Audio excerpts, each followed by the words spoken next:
Okay, switching gears here to talk about a totally separate case. Put everything you've just heard about Teree Becker in the back of your mind for now while we talk about Cherrie Bridgewater. It was 1991. On May 12th, Las Vegas police received a phone call from a Marcia B. Marcia was very upset and said she was calling about her best friend, Cherrie Bridgewater. She'd been trying to reach Cherrie for days, and they had plans Cherrie hadn't shown up for. And she'd gone to Cherrie's apartment and no one answered the door. Something was wrong, Marcia was convinced. Patrol officers M. Surik and T. Meyer responded to the scene at 1000 West Monroe to meet with Marcia. They listened to her as she gave them a little background, and then they followed her to apartment 314. At this point, Officer Cornelius and Officer Mendoza, who'd been called for backup, arrived. Officer Meyer knocked on the apartment door and yelled, "Police!" Then turned the doorknob and found the door unlocked. The 4 officers walked into the apartment. The apartment was neat and tidy and quiet. That was until they walked into the back bedroom. A white woman was lying on her back on the bed, unmoving, and lying in a provocative position. She was partially nude in a pink patterned bathrobe and a white Garfield t-shirt that were both pushed way up above her breasts. She wore no other clothing, and her legs were spread. It was evident to the officers that she'd been dead for several days. Officer Surik radioed dispatch and reported a very suspicious death. Dispatch contacted Sergeant Russo, Sergeant Schultz, and Detective Thornton of the LVMPD Homicide Unit. Detective Thornton and Sergeant Schultz arrived at the apartment at 6:15 p.m.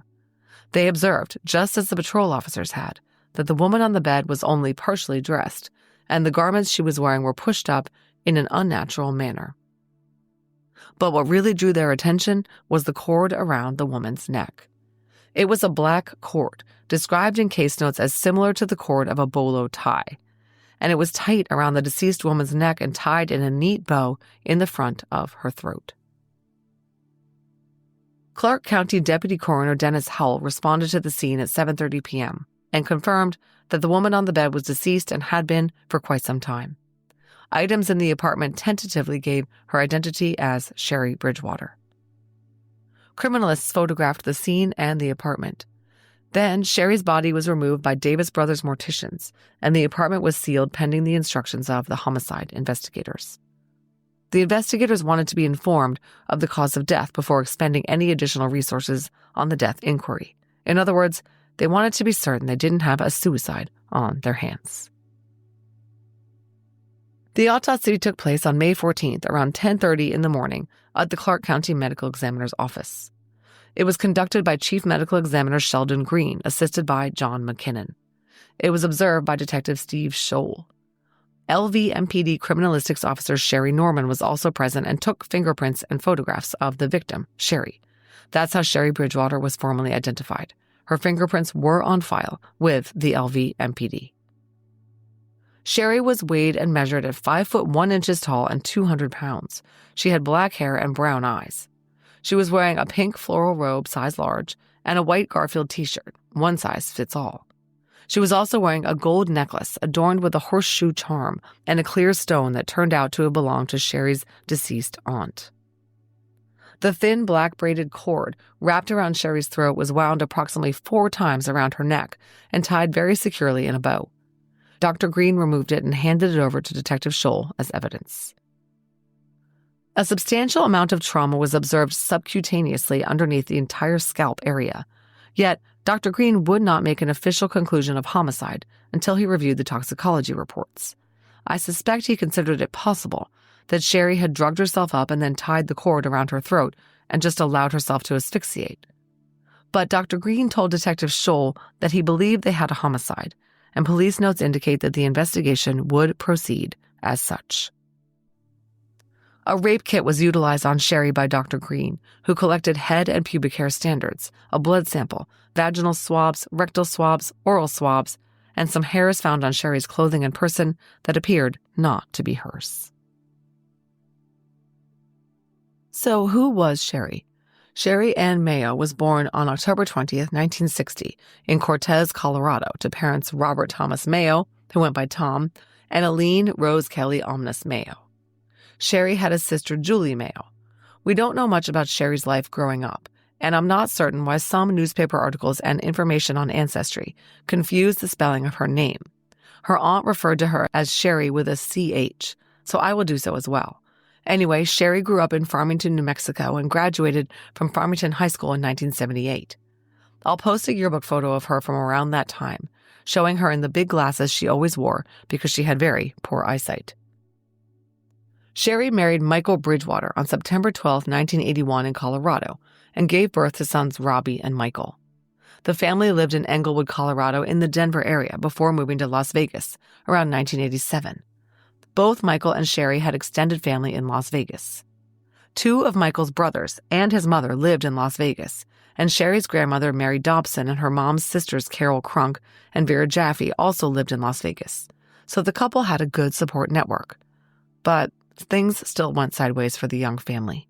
Cherrie, by all accounts a very kind, considerate, and caring person, made some drastic mistakes that I believe in the end cost her her life.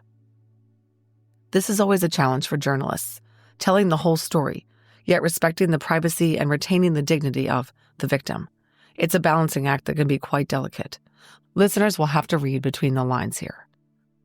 In May 1988, Michael, Cherrie, their two kids, and a friend named Keith were living in a motorhome and a conversion van behind the Silver Slipper Casino in Las Vegas. The children were ages 2 and 4.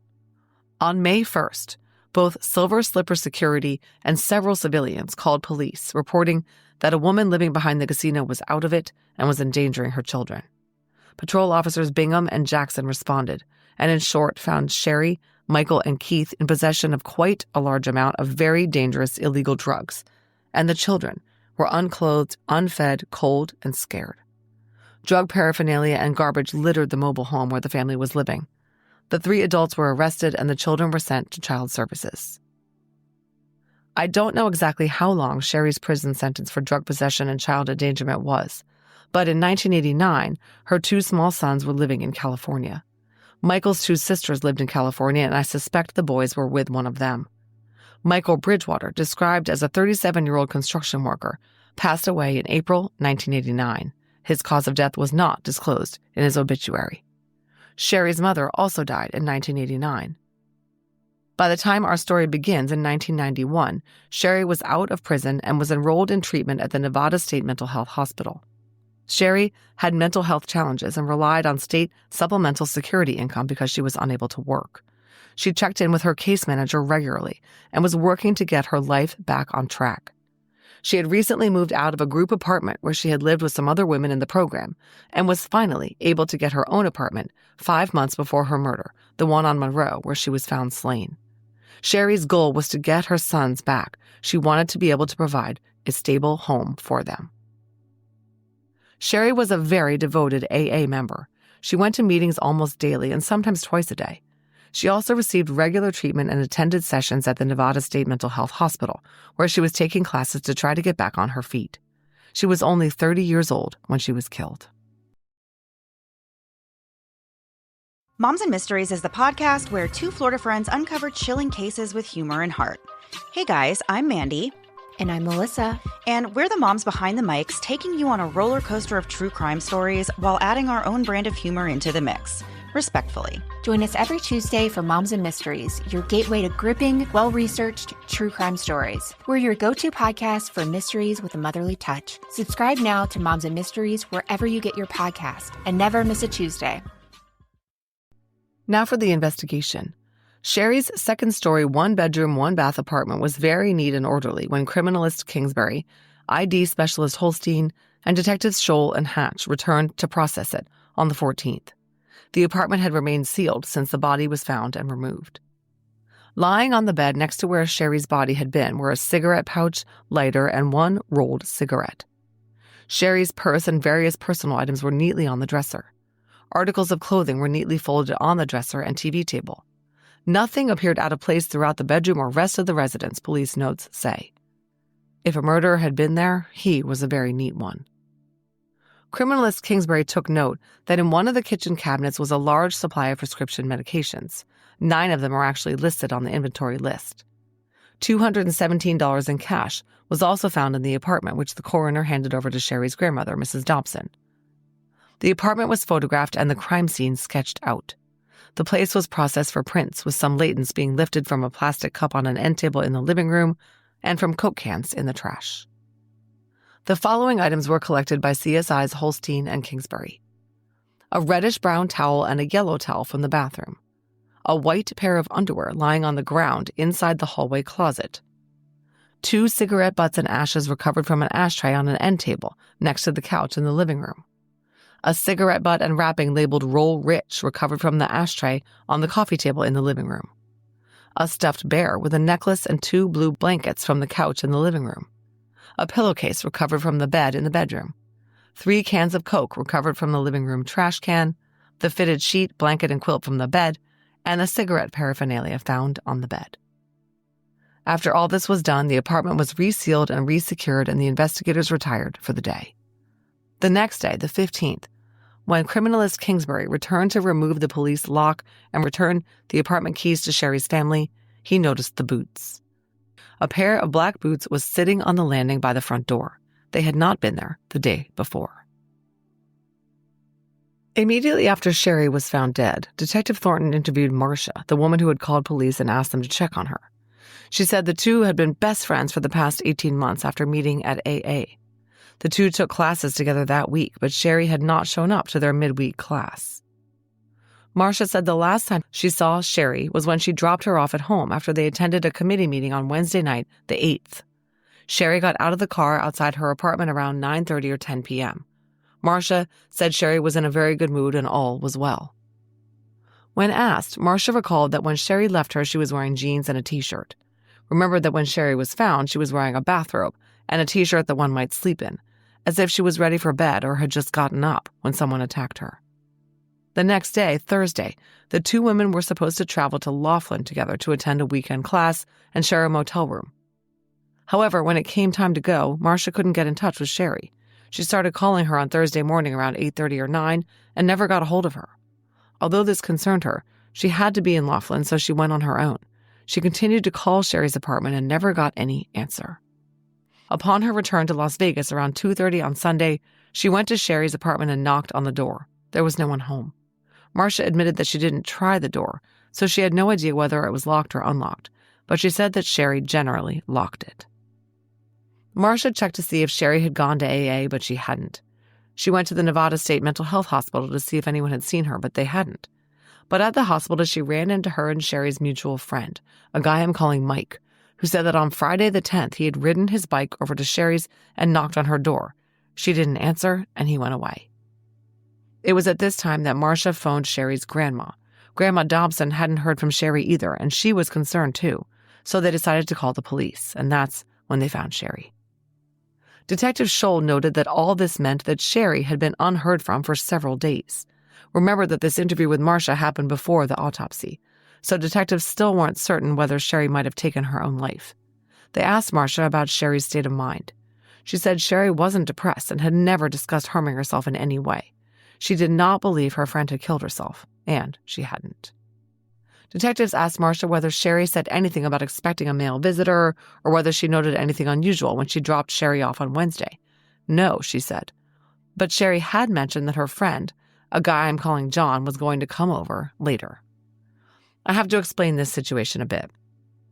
Marcia told investigators that John was Cherrie's former neighbor from her old apartment. John was also in the same mental health program Cherrie was enrolled in. In short, John had significant mental health problems. As Marcia explained it, John was prescribed medication for his mental health issues, and when he was off them, quote, they had to lock him up. John had been evicted from his apartment after a violent episode, so he was now homeless. He came over and hung out at Cherrie's often. He was there many times when Marcia was there. He even received his mail there, and he stored some of his stuff at Cherrie's. The rest of it was in a storage facility to which Marcia had a key. According to what Cherrie told her, John had been planning on coming over on Thursday or Friday because he'd gotten a check and was going to give her money for the storage of his stuff. Of course, the first question the detectives asked was, "What's the deal with Cherrie and John? Are they an item?" No, Marcia said. There was no romantic involvement. Cherrie's grandma, Mary Dobson, and Aunt Vera Jaffe backed this up. They said that John and Cherrie were not in a relationship. In fact, quote from the police report, the victim went to some lengths to distance herself from any alleged boyfriend-girlfriend relationship, end quote. A canvass of the neighbors didn't reveal anything that would indicate there was any type of problem in Cherrie's apartment leading up to the discovery of her body.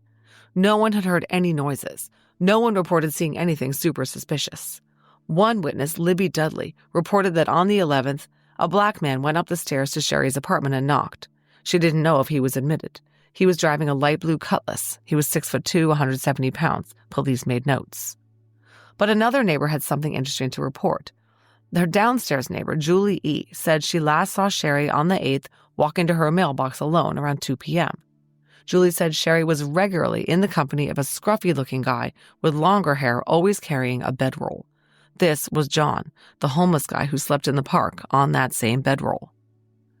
Detectives spoke with another woman named Sharon.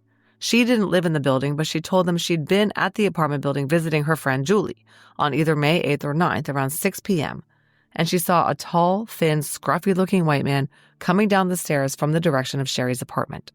She described him as a vagrant type, wearing a tan shirt and Levi's. He was carrying a rolled-up sleeping bag. Again, this was John. It seemed like John was around a lot. John would become prime suspect number 1. Detective Scholl came to believe that John was the last person to see Cherrie alive. Furthermore, the pair of black boots that had randomly appeared outside Cherrie's apartment after police had processed it were identified by Marcia as belonging to John. Cherrie's grandma, Mary Dobson, told the detectives that Cherrie had told her quite a bit about John and seemed to spend a lot of time with him. Sounded like they played a lot of backgammon. She said he was just a friend, though. There was no romance whatsoever. But police thought it very strange that John was named as someone who was always at Cherrie's, and his stuff was there, and news of her being dead had gotten out, but John was now nowhere to be seen. They asked Marcia, "Do you think it's rather odd that considering that she's deceased and has been several days, that you haven't seen or heard from him?" It was time to track down John, and they quickly learned that he had checked himself into the Nevada State Mental Health Hospital as an inpatient. Detective Scholl spoke with a Roxanne Callow and Herb Noggle, who worked at the hospital. They confirmed that John had admitted himself. But what piqued detectives' interests were that when John checked in, he had told people at the facility that a close friend of his had just died and that he was unable to handle things on his own. Detective Scholl wondered when John had checked in. Had it been before Cherrie had been found? If so, how would he know that she was dead? But the facility's records showed that John had checked in on Monday afternoon, the day after Cherrie's body was found. Detective Scholl interviewed John briefly in the presence of mental health professional Roxanne C. The detective's notes say, quote, "He indicated that he is an unemployed street person who lives and sleeps on the street quite often," end quote. John said he last saw Cherrie on Wednesday the 8th. He went over to her place around 1:30 or 2, but found she was depressed, for what he said was the 3rd day in a row. Typically, on these visits, John said they would play backgammon, watch TV, and drink coffee. But on Wednesday, Cherrie wasn't interested in backgammon and just wanted to watch TV. She was a devotee of All My Children, so they watched that. Around 4:30, he left to get a meal at the Mission. Then he slept in the park. John said he tried to call Cherrie on Thursday, Friday, Saturday, and Sunday. He could not get her on the phone. He said he was bewildered when he couldn't get in touch with her because typically, Cherrie was very caring and concerned with others' well-being. As he said, she always put other people first, and it was very unlike her to just go dark. Then on Monday, John was called into the Nevada State Mental Health Hospital around 11:30 a.m. and informed by some of the counselors that Cherrie had died. "We were just informed that she was found dead," they told him. They didn't know her cause of death, but they did share that it was a homicide investigation. After the meeting where he was told his best friend had died, John said he had a mini breakdown. He was on a new medication and it was making him nervous. He was shaking and tense. He decided he needed help, and he checked himself in. The detective asked John about whether Cherrie might have taken her own life. Remember, initially, this was an avenue of inquiry. John said that Cherrie had seemed depressed of late and admitted to the detectives that he and Cherrie had discussed suicide on a number of occasions, but he didn't believe she'd done it, and if she had, she would have likely deliberately OD'd. The detective asked John whether Cherrie was security conscious, and he said yes, she did not like to go out at night because there was a lot of trouble in the neighborhood after dark. At night, she kept the door locked. She was pretty cautious and always checked through the peephole to see who was at the door. But during the day, she'd open the door up to let the breeze come in and cool off the apartment. John said that he himself did not have a key. The only other people who did, as far as he knew, were the landlords.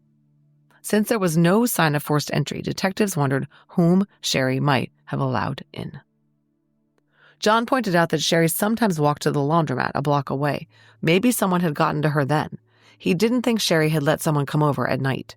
He was very familiar with her habits and said she liked to take her medicine around 8 o'clock at night, although if she had a meeting, it was later.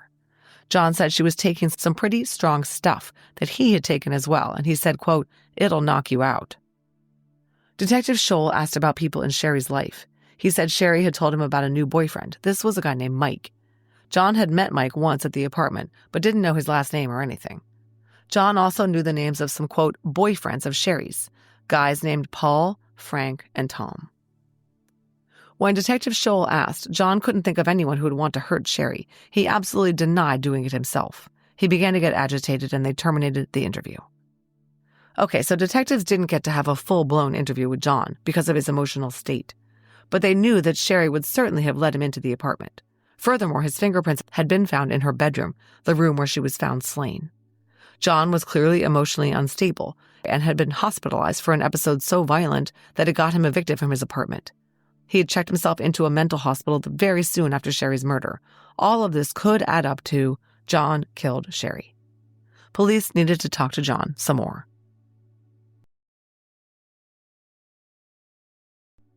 A second interview with John took place on May 22nd. He was still an inpatient at the psychiatric facility. John said he and Cherrie had been friends for 2 years.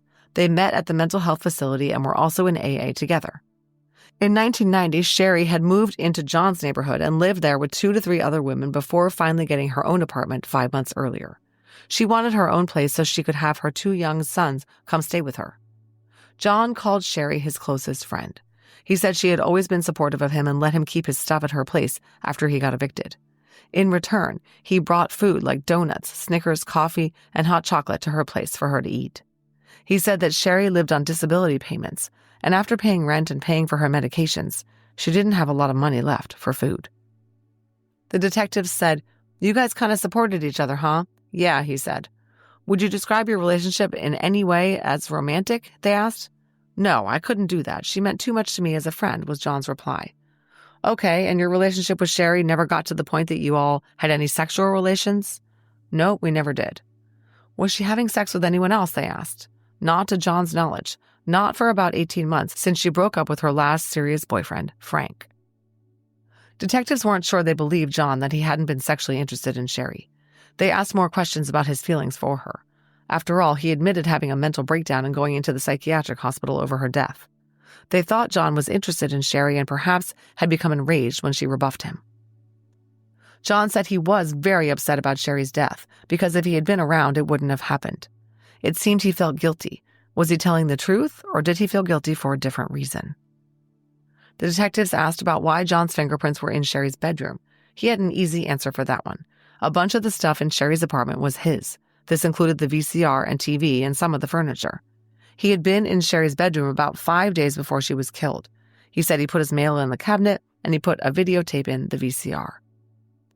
Then the detectives started to ask John about the murder weapon, the black cord around her neck. They still weren't certain what it was. They thought it might be the cord from a bolo-type tie. John confirmed that Cherrie had one of those. She kept it in a drawer of the bureau in her closet. She had shown it to him. It was black with 2 metal clips on the end, and it had the metal clasp to draw it. "Did you touch it?" they asked. "Yes," John said. "I touched it when she showed it to me." How convenient. The detective showed John a photo of the cord found around Cherrie's neck, and they asked if it looked like the bolo tie he'd seen. He said he didn't think so. Whatever this cord was, it looked frayed. He hadn't seen anything like it before. Well, the detectives thought it looked like one of the ties John used to secure his rolled-up bedroll. Next, they asked about the black boots that had appeared outside the apartment 2 days after Cherrie was found dead.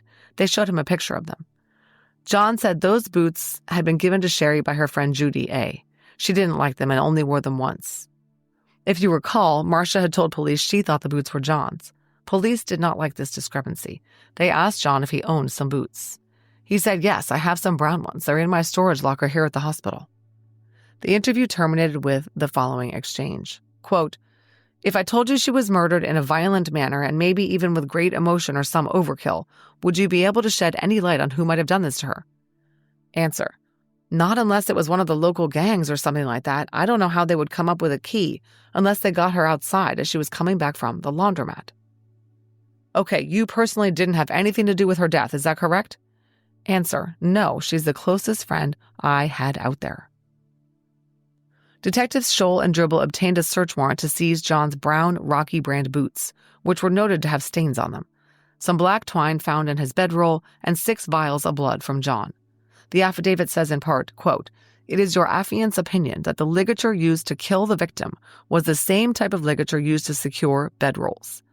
The affidavit went on to address John's mental instability and perceived over-involvement in Cherrie's life. Quote, "Your affiant has probable cause to believe that John is the killer of Cherrie and Bridgewater." End quote.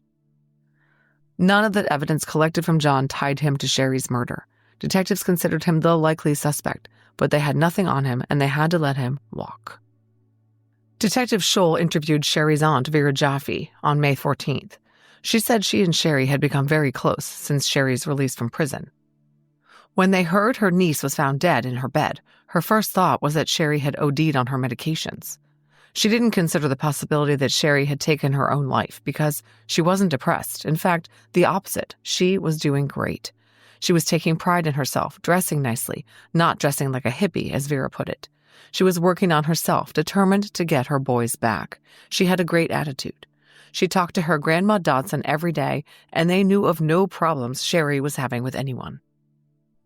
Vera agreed with John's assertion that Cherrie was very careful about her safety. She kept her door locked and didn't go out at night. She didn't have anything of value anyone would break in for, Vera said. Detectives were interested when Vera mentioned that Cherrie had a new male friend she was kind of interested in. She had told Vera and her grandmother about a new guy friend who took her out to dinner and came over quite a bit. They hadn't been intimate yet because Cherrie didn't feel ready, but she liked him. This was Mike. John had mentioned Mike too, saying that according to Cherrie, Mike was her new boyfriend. And Marcia also gave police Mike's name, saying he was a mutual friend of hers and Cherrie's, and he and Cherrie had been spending time together. Mike had told her that he had biked over to Cherrie's on Friday to look for her, but no one answered her door. Cherrie's grandma, Mary Dobson, mentioned Mike too. She said Cherrie told her Mike took her out for dinner. He played a little slots and I got to push the handle, Cherrie had told her. Cherrie was flattered because Mike had spent $50 on her. Police wanted to talk to Mike. On May 20th, 1991, Detective Scholl interviewed Mike. He asked Mike what he had heard about Cherrie's death. Mike said he heard she died in her sleep. Mike said he met Cherrie at AA 4 months earlier and they became friends. He described their relationship as platonic, but admitted that things were progressing toward romance. Mike said he and Cherrie had gone out to dinner and the movies, played backgammon, watched movies, and just hung out. He said he'd been to Cherrie's apartment on numerous occasions. He was last there on May 5th, around 8:30 p.m. He expected to see Cherrie at their AA meeting on Thursday, but she didn't show. Then, on Saturday, he thought, before Cherrie was found, Mike had gone up to her apartment and knocked on the door. He'd been calling her for 2 days and nothing, so he biked over there around 10 a.m. No one answered the door, so he left. Interestingly, Mike told the detective something that contradicted what others had said. Mike said every time he went over to Cherrie's apartment, the door was standing open. The detectives asked Mike about John. He said Cherrie had told him about John and that he was on medication and was a little weird. Mike said he had met John only once. This was at Cherrie's apartment, the weekend before she was killed. He had gone over to play backgammon with her, and John was there. Mike said he was perfectly nice, but was a little, quote, off the beam. The detectives asked Mike, but Cherrie never told you she was having any problems specifically with anybody or was in fear of anybody, right? No, said Mike. I guess Mike didn't have an ironclad alibi because he remained on the persons of interest list, although it's safe to say police considered him of lesser interest than they did John. John was the prime suspect in their eyes. But neither of them was formally ruled out at that time. I'm going to be honest here. I don't know how much more police looked into this case. I don't know if they looked into Cherrie's former quote-unquote boyfriends named by John, Frank, Tom, and Paul. I don't know whether they vetted everyone in her AA, in her classes, men who knew her from the hospital programs she attended, local creeps and perverts, and so on. I think it's possible that this was one of those cases where the investigators were convinced that one specific suspect, in this case John, killed Cherrie. They got tunnel vision on him, and they failed to really investigate anyone else. Las Vegas is a big city with many murders, and Cherrie's received almost no mention in the media. I wonder if she got as little attention from the investigators.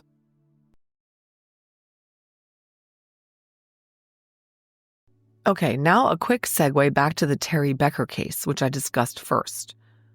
In 2003, the Colorado Bureau of Investigation was able to extract the DNA profile of an unknown male from a vaginal sample collected in Teree's rape kit way back in 1975. The unknown male profile obtained was entered into the Combined DNA Index System, CODIS, but no hits were obtained. The case stalled again. In January 2008, homicide detective George Sherwood of the LVMPD reopened the Cherrie Bridgewater case. A sexual assault kit was in evidence under the case number, but there was no name on the kit, so everyone hoped it was in the right place and was indeed from Cherrie. Several of the materials that had been collected as evidence were missing. The envelope containing the underwear found in Cherrie's closet was empty. The swabs of some stains on her skin were missing. Blood sample tubes were also empty. Detective Sherwood submitted a forensic request for the following evidence obtained from the case to be examined for a DNA profile: vaginal swabs, rectal swabs, oral swabs, vaginal smears, 3 cigarette butts, the black cord from around Cherrie's neck, and the brown rocky boots. On the vaginal swabs, sperm was present. On the 3 cigarette butts were 2 full and 1 partial male profile. Cherrie was a smoker, but she wasn't a man. Those cigarette butts came from someone else, someone who was fairly recently inside her apartment. Furthermore, remember that Cherrie's friend Marcia had said she was not currently sexually active. Well, sperm was found in her autopsy samples. On July 21, 2008, LVMPD forensic scientist Jennifer Bass issued a report indicating that the DNA profile obtained from the sperm fraction of the vaginal swabs was a mixture of 2 people, with at least one being male. On August 8th, Ms. Bass compared the male DNA from the vaginal swab mixture to a blood sample obtained from OG prime suspect John. Her testing showed that John was excluded as a contributor to the mixture, and the stains on the men's rocky boots tested negative for blood. John was finally ruled out. On December 20th, 2008, Detective Pop took over the case from Detective Sherwood. He learned that Mike's DNA had never been tested in the case. He could see from the case file that Mike had a close relationship with Cherrie prior to her death and was a second person of interest after John. He needed to obtain DNA from Mike in order to exclude him. I don't know what reasons Detective Pop gave justifying a search warrant to obtain Mike's DNA, but he wrote one up and had it signed by a judge on April 16, 2009. A buccal swab was obtained from Mike, and the DNA profile compared with the unknown male DNA found in the mixture in the vaginal swabs. Again, no match. Cherrie's case again went cold. Cherrie's case remained dormant until 2013. That year, Las Vegas authorities were able to obtain a male DNA profile from the sperm fraction that contained a sufficient number of markers for entry into CODIS. This is something I don't often say on this show, but on July 22, 2013, there was a hit in the CODIS database. The Cherrie Bridgewater crime scene sample hit to another unknown male sample from a different crime scene. The Las Vegas Metro PD Forensic Lab report notified the LVMPD that a match occurred between the minor DNA profile from sperm fraction of Cherrie Bridgewater's vaginal swabs to a Westminster, Colorado case from 1975, the case of Teree Becker. The same man had raped and strangled both women in different states 16 years apart. The 2 agencies cross-referenced their files but found no names that appeared in both, and neither agency had a suspect in their case. So even though they now had valuable information that the same man had struck in 2 different states 16 years apart, it didn't get them any closer to actually figuring out who he was. In 2015, Westminster detective D. Von Felt was working Teree's case. The investigators now knew that they were looking for a suspect who was in Colorado in 1975 and in Las Vegas in 1991. They made a list of names in the case files of men who needed to be looked into. One of these from the original Teree Becker investigation was Thomas Newell. You might recall that in January 1977, Kenneth Jenkins, who worked at the Denver Sheriff's Department, called in a tip that his stepson, Thomas Newell, might be one of the men police were looking for who drove a yellow Volkswagen Beetle. He said he thought his stepson was possibly visiting someone at the Adams County Jail on December 4, 1975, and he might have been there with his friend Kevin G. They were visiting James Palmer in jail, who was Thomas's sister Karen's ex-husband's father. Got that? It doesn't matter. More importantly, Ken Jenkins told the police that his stepson had been home on the morning of the 4th of December, but then had gone to Arkansas right afterward, and Ken had found $100 in old coins missing from his home. And Ken said Thomas could pass for a black person as he wore an afro at the time. Detective Von Felt decided to look into this Thomas Newell, who was now dead.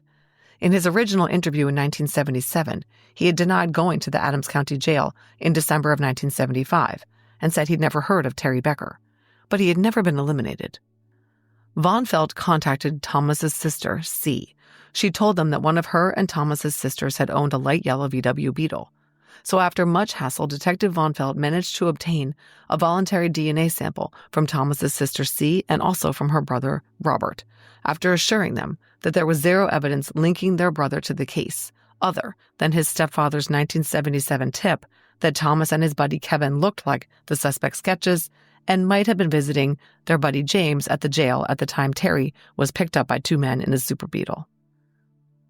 YSTR testing on the brother's sample excluded him and all his paternal male relatives, and the Newell name meant nothing to the Las Vegas investigators. This lead was a bust. In July of 2015, Detective Von Felt received a phone call from a Cherrie S., Teree's cousin.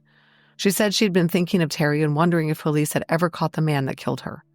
The detective assured Cherrie that he had the case on his desk and had been working on it. Cherrie was relieved to hear that after 40 years, the case was being actively investigated. On August 15, 2015, Teree's sister Nina B. came into the Westminster police station to meet with Detective Von Felt. She was very emotional and said the whole thing was very difficult for her. She expressed to the detective that she had been afraid for her sister, quote, "She essentially felt Teree's lifestyle would lead to her being harmed or killed," end quote, and it had. Nina did not have many details of her sister's murder. Her parents, now deceased, had shielded her from the ugly facts, and she hadn't been close with Teree in recent years. She didn't recognize any of the men in the sketches made in 1975. This is the end of Part 2 of the Cherrie Bridgewater and Teree Becker case. Part 3 is available right now.